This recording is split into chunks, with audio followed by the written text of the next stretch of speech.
Hello gamers, Mage Hammer here for another edition of Tonight on Mage Hammer's Game Table, where tonight I am beginning a new campaign using my own Delves and Dangers Rules Light Fantasy Adventure role-playing game.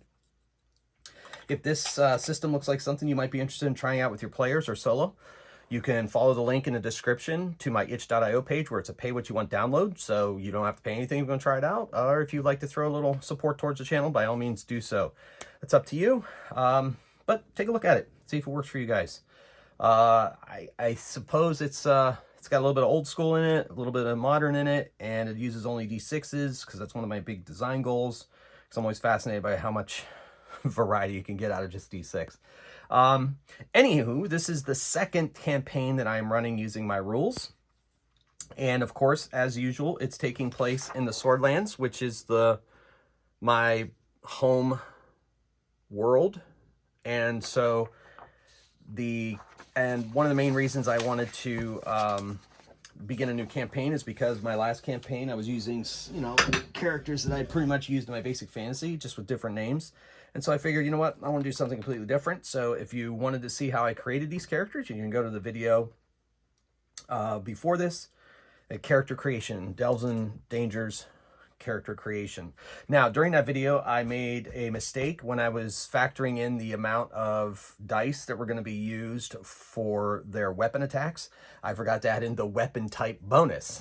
So those now will be reflected here. So if you watched that video and didn't read the comments, I commented on it, and you didn't read the comments, then you're going to be like, wait, I thought he was only rolling that many dice. Well, I switched it up to properly reflect the strength of the attacks of the characters. All right, with that preamble out of the way, welcome to Mage Hammer's Game Table. If it's your first time here, welcome. And I play all kinds of games on this channel, and currently I'm really focusing on solo RPGs because that's what I'm in the mood for. And that's the way my channel works. I pretty much do what I'm in the mood for and invite others to come along and join in on the fun. And so, welcome. So this story is going to feature 4 first-level characters. Thok. He is a dwarven wizard. Thok Glow Anvil. Reggie, we call him Reggie.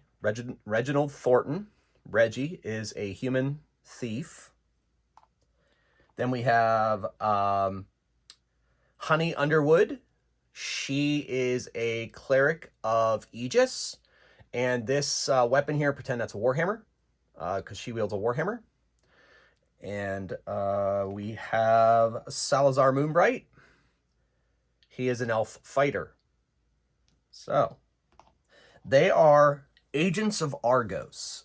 In my world, the main, in this continent, the main city is Argos, which is pretty much centrally located in the middle of the Swordlands, where 2 rivers conjoin and then they split apart not too far beyond that. So there's a natural place for a city to spring up.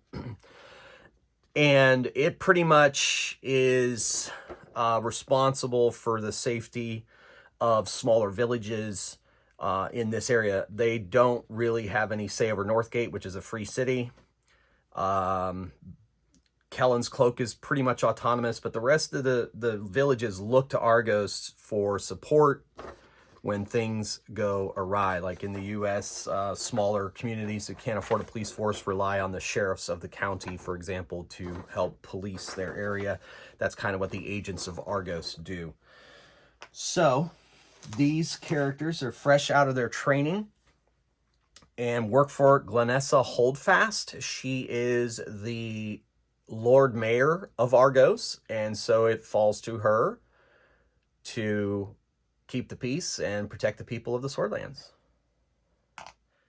So, they have been called before her, and she is going to ask them, you see, welcome, trainees. Trainees? We're full-fledged. Yeah, I know. This almost seems to be too much for me, but there's been some cattle disappearances down in the gnome village of Tinyvale. You are to travel there and meet up with the mayor there named Lurpa, and she will explain the situation to you and provide you details and guides to get you where you need to go to conduct your investigation. I assume it's probably just humanoids or something along those lines, or some monster in the area that they, you know, are getting hungry and are taking, you know, the cattle to eat. But, you know, they've asked for help, and so I'm sending you down there to investigate.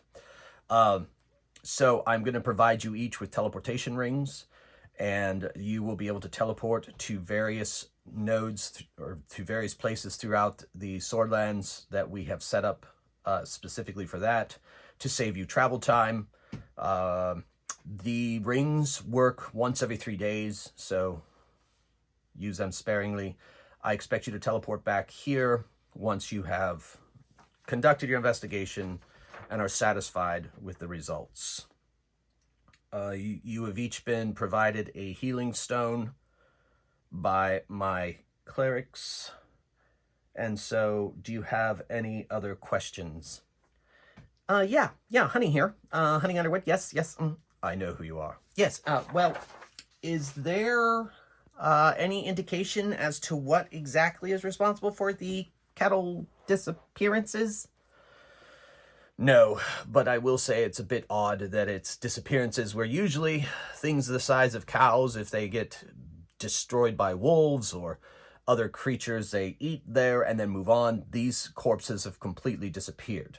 So the farmers have searched far and wide and could not find them, so that's when they went to Lurpa, and Lurpa has now contacted us for the mystery. Well, that sounds very intriguing. Well, any other questions? There are no other questions. Yes. Very well. You need to teleport. Can't teleport too close to the... our node is about a day's travel outside of Tinyvale. So, Tinyvale here is marked on the map in blue. So we're going to have you teleport a day's travel in the Ferris Hills, and you'll travel through the hills to get to their village. So may Aegis watch over you. Oh yes, Aegis. Oh yes, Aegis is just the best. Yes. Well, good luck. May Retha smile upon you. And with that they teleport away, and they are transported to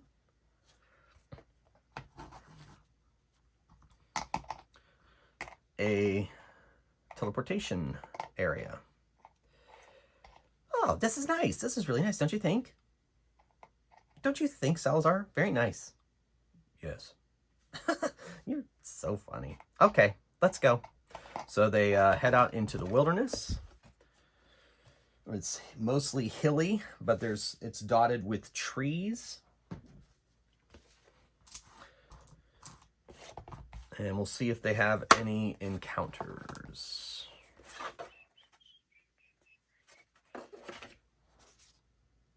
Okay. There's a ruin in the hill for them. And we'll have them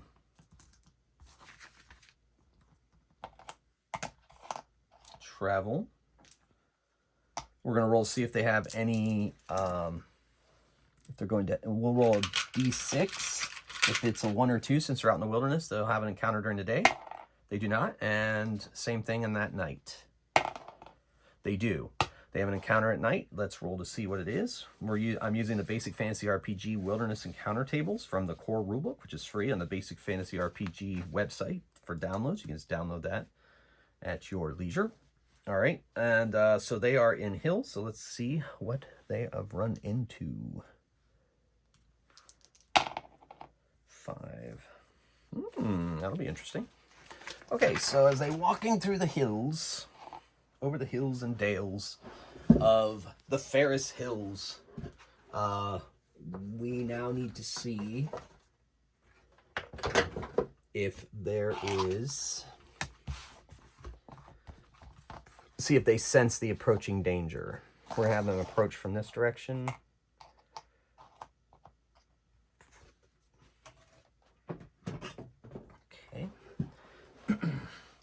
So we're going to make this a perception roll. And that is mind, plus the elf gets a +1. So Salazar is rolling 3 dice for this check. Reggie the thief, I'm gonna give him his proficiency bonus. So his mind is 2 plus that. Honey, her mind is 3. And Thok's mind is 3. So we're going to see if they sense the approach. I'm going to say these creatures are pretty savvy. So I'm going to say they need 3 successes to sense them. And Honey gets it. Thok does not. Salazar does. And believe it or not, Reggie does not. And Honey's like, you know what? I smell something. I think I hear something. I think we're under attack. I'm going to roll a d6. Nope. Okay, so I was checking to see the composition of the creatures that are attacking them. I'm going to have it be 6. 6 creatures of this type are approaching them. And that's 3, 4, 5. That guy's the leader, we'll say. And 6. Okay, and these are well-armored creatures. And they're heading... They step out from behind the trees. Urgh.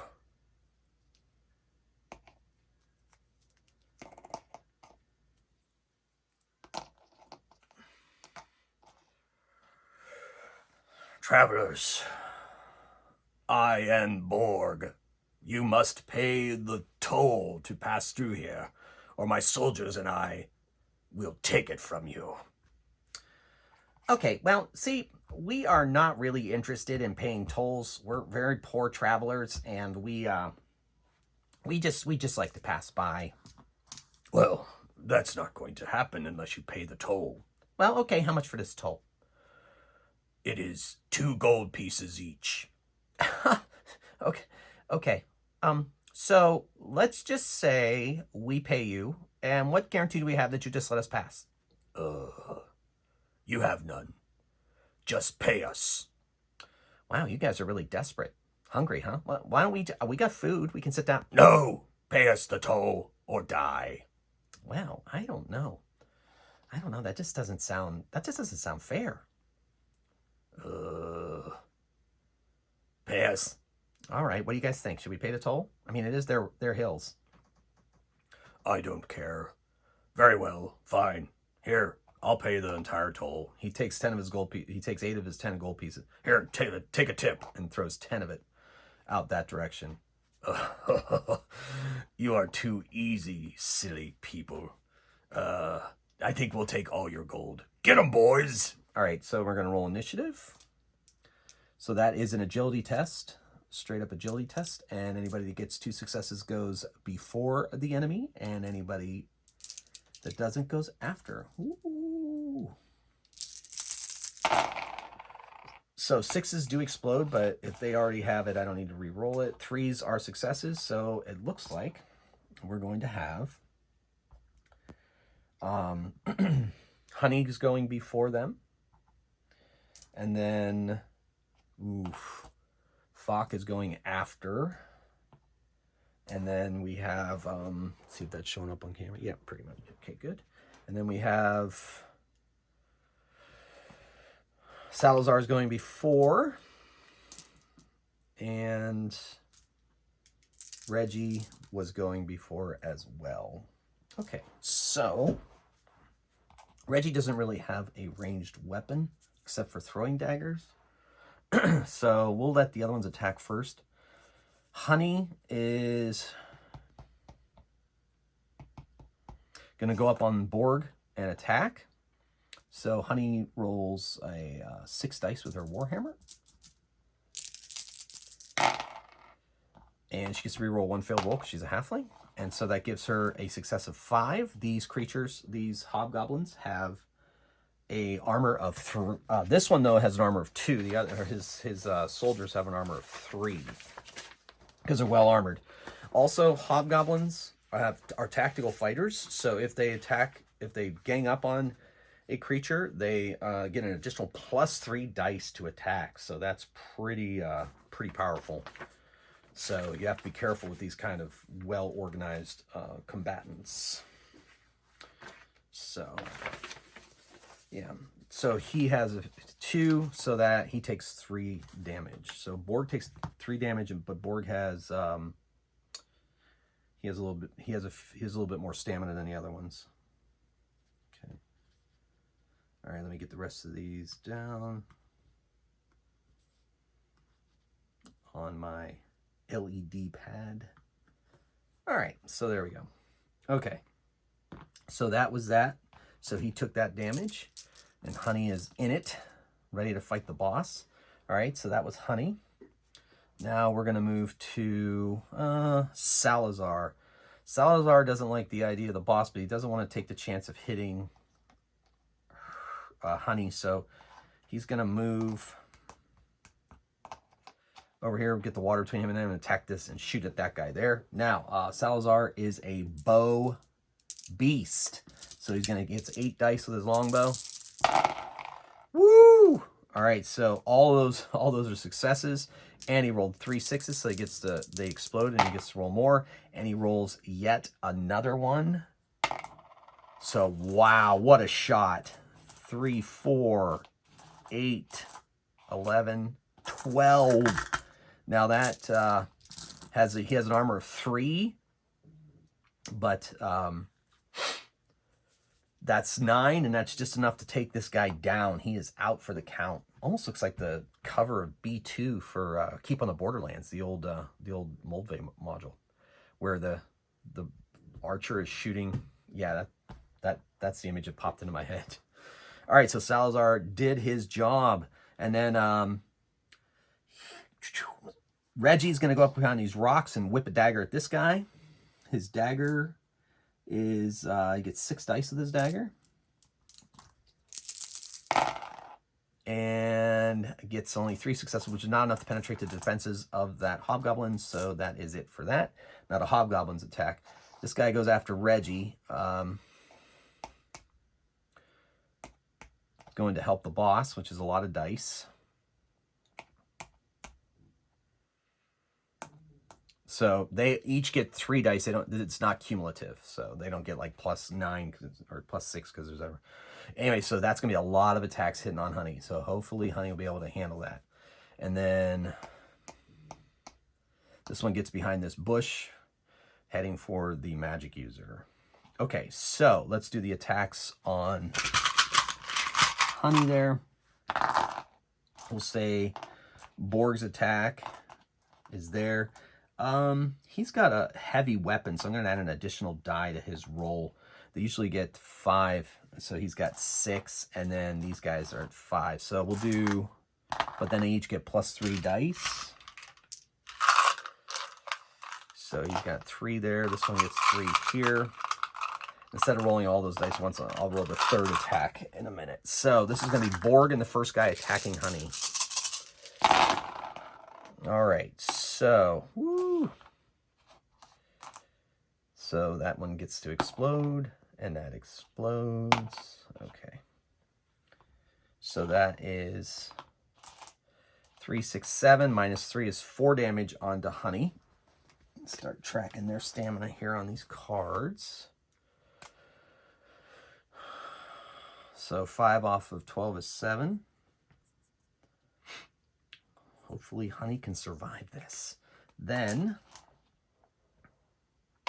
the Borg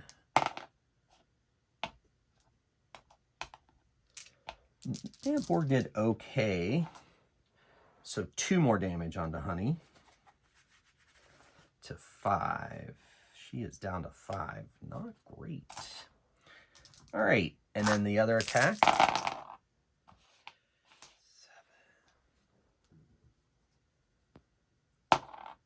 And that is 3, 4, 5, 6. Ooh, so 3 more. So Honey We knew that was going to be brutal. It's down to 2 stamina. And then the attack on Reggie.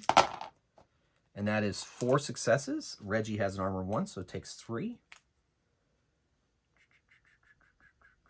So down to 9. All right. Okay. And then finally, we have Thok. Now, Thok is going to target these 3 with a sleep spell, because in Delves and Dangers, you can target with sleep spells. And it's going to go against their mind score, and they have decent mind scores because hobgoblins are smart, and I'm going to even give Borg an additional point to resistance for that. So he needs to roll 5 dice, spend 2 power points, and 5 dice is his casting roll. And he gets 2, which is not enough to put any of them asleep. So that was go 2 power points out the window. Okay, so with that, we are now going to roll initiative.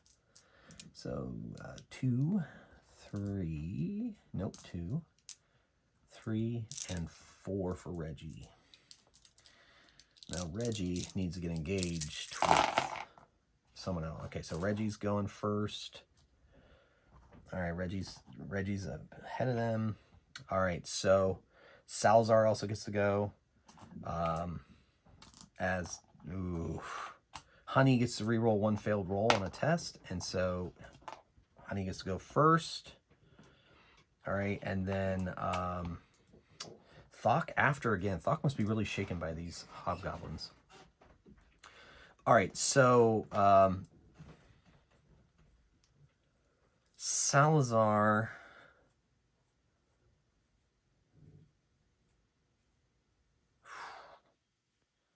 Wow, okay, tactically speaking, they really need to help out Honey, because Honey's probably not going to survive this next round of attacks, so they need to even things up a bit. So Salazar is going to shoot at Borg. And let's see, I'll just, because Honey is so small and they're much bigger, I'm not even going to say he can hit her. He's going to see if he hits his target. 2, 4, 6, 8. Or I could give him a penalty. No, because she's a halfling. It's fine. All right. Not the greatest of rolls, but it's getting better. All right, so 3, 6. Salazar takes 2 off of that, so it takes 4 damage. Not enough to take him down, but Salazar had to try. All right, so that was Salazar. Then Honey is going to invoke her god Aegis and activate her healing stone to heal herself, and hopefully her god will smile upon her. So 3 more stamina. She gains 3 stamina, which may or may not be enough for her to survive. She probably should have attacked, but she had to heal herself first. So she turned to her god first, and that was that. Ugh, this is getting ugly. She should not have rushed into combat. And then Salazar is got a fight of his own. Now he's going to use both his weapons against this guy. So that's 7 dice. 2 short swords. And 1 exploding.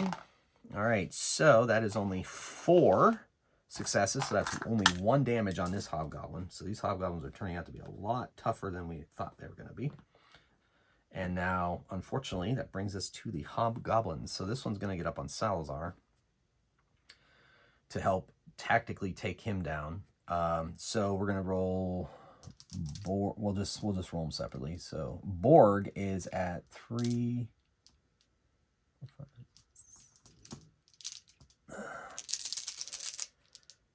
Plus 3, yeah. 9 dice. This is not looking good for Honey. All right, an exploder. Okay, so not terrible. That's 5. Minus 3 is 2, so still around. Still around. All right, Honey, hang in there.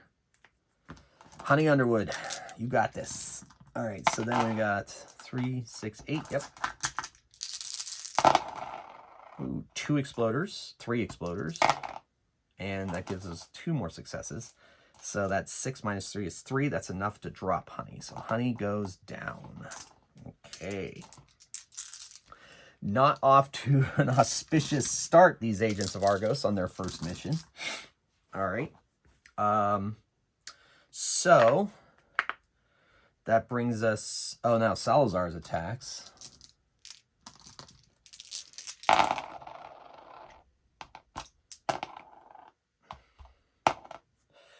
Three, 4, 5, 6. -1 is 5. Ouch. All right. And then the second attack. Woo. Oh, that's going to be enough to take her down. Him down. 7 -1. Yeah, so Reggie goes down. Oh, things are not looking great. Let's see what's going to happen. Okay, so that brings us to Thok. Thok is going to try another sleep spell on Borg and his posse over there, trying to take at least one of them down. That's much better. All right, and we even have an exploding die. All right, so 3, 6. That's 2 of them go down. Those were points well spent. Too bad he couldn't have done that last round, but that's the way it goes in combat, folks. All right, so that was that. We go to initiative.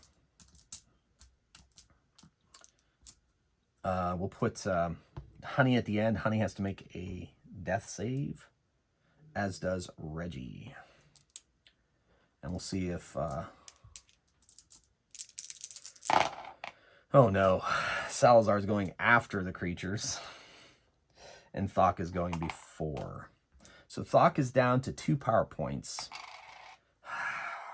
He's thinking he can't get close to heal, so he's gonna spend those last 2 power points to try to put these 2 guys to sleep.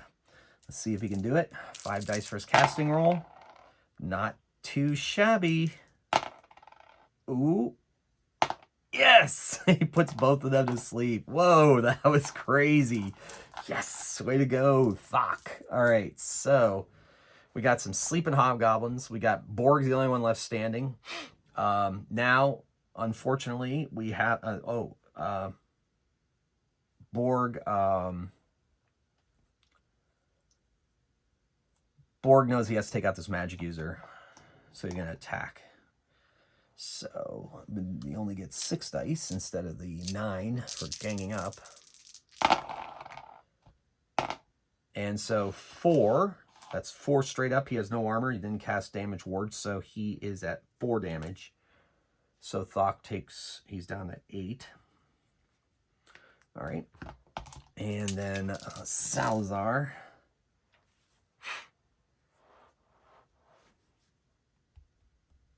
Oh, just shy. Just shy of getting over there and healing. So he's going to shoot Borg.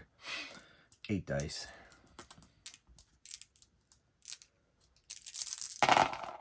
That's a lot of 6s. So that is 6 minus 2 is 4. Not quite enough to take him down, but so close. So close. All right, now Reggie and Honey have to make strength rolls, and they have to get 2 successes or they die. Honey has an exploder. Oh, Honey's dead. All right, and then Reggie has a 2 strength. Oh, and Reggie dies. Brutal, folks, brutal. So 2 Agents of Argos die straight out of the gate. And now we roll initiative. Oh, off to a horrible start.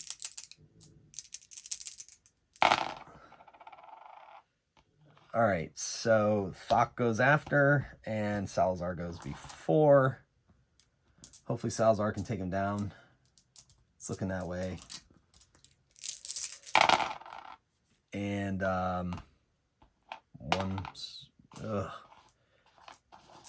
so 6 minus 2 is 4. That's enough to finally finish him off. They finish off the other hobgoblins, and they're like, oh, our agents are dead.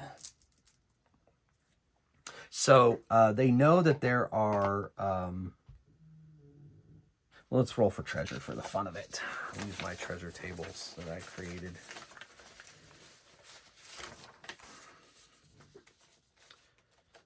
All right, let's roll. 5, 2d6 times d6 gold. Oh, good. 8, 48. 48 gold. So they take the gold off of them. Their friends or companions are dead.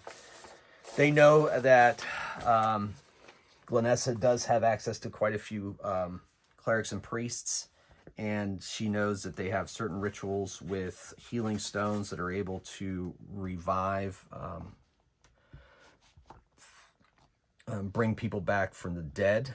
But that's like 3 days away before they can teleport their rings, and they are they're about a fortnight away from Argos, maybe longer, especially traveling through the Ferris Hills. What do we do? I'm not sure there's much we can do except for to wait out the 3 days. I don't know if we can continue with our mission with our companions in such a state. Could wait 3 days and teleport back and hope Glenessa can help them. Or we can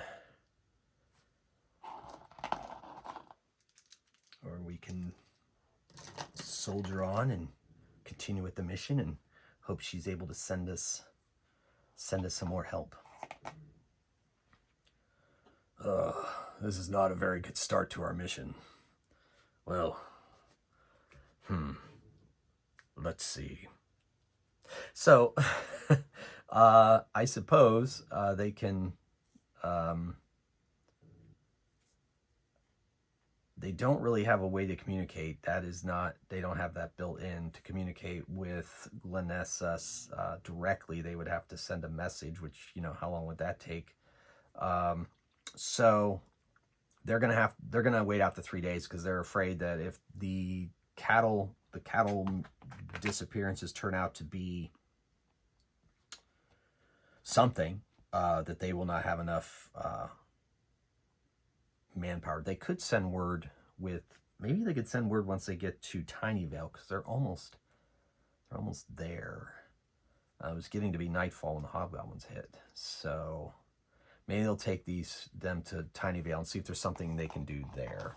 And if not, maybe they can get word to Glenessa, and she can teleport in 2 more agents to help them in their investigation.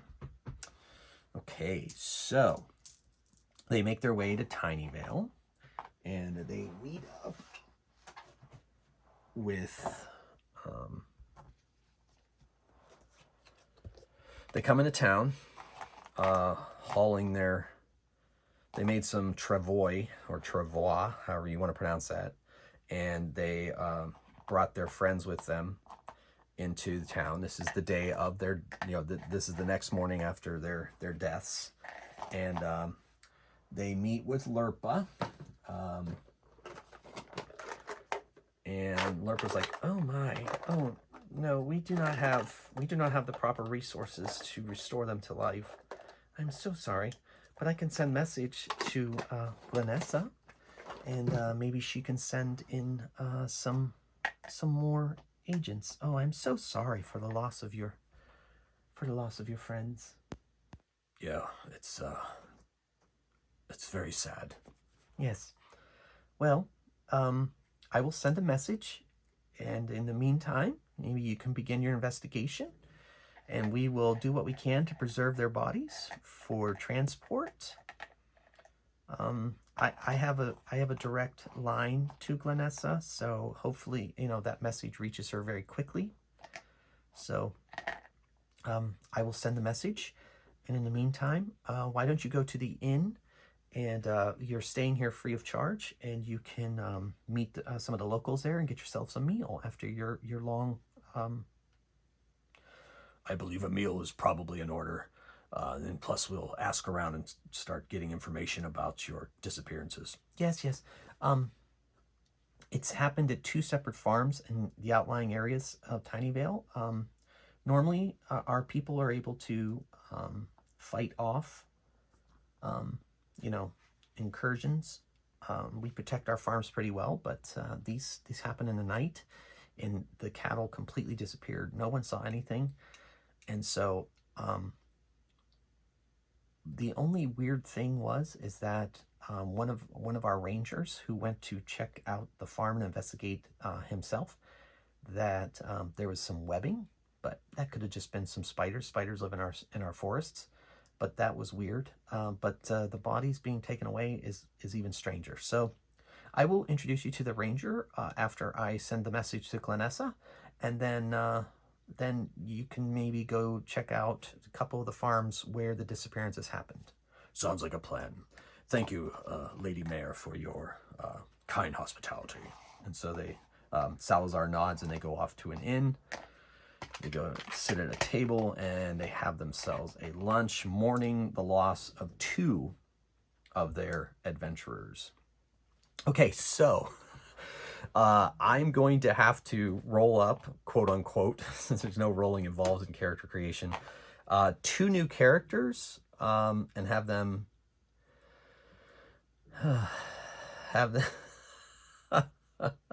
or what I could do is the 2 new characters could be pretty much exactly like these characters, but with different names and personalities. Tell you what, I'm going to leave it up to you guys. You let me know if you want to see these 2 come back as pretty much clones of the same people with different names and different backgrounds and different personalities. Or do you want me to just create new characters and send them with teleportation rings to help continue the investigation? So you guys let me know what you want to do. I'll take it under consideration. Maybe it'll be a vote. Maybe I'll put a vote up in my feed. I don't know. We'll see. But either way, please comment below what you think I should do. Should we just clone these guys and I can get right back into the action? I mean, I guess it's going to be another video anyway. But do you want to see more out of these character builds, I guess, is what I'm saying? Or do you want to see completely new character builds? All right. Well, for now, they're going to eat their meal before they head out into their investigation. So not quite went as well as I thought, but hey, that's the way gaming goes sometimes. That's the way the adventure goes. That's the way the story gets told. That's why you roll dice. You never know what's going to happen. All right, folks. Well, thank you so much for watching. I hope you enjoyed that as much as I did. And until next time, keep on rolling dice and playing games. And please vote in the comments below. Magehammer out.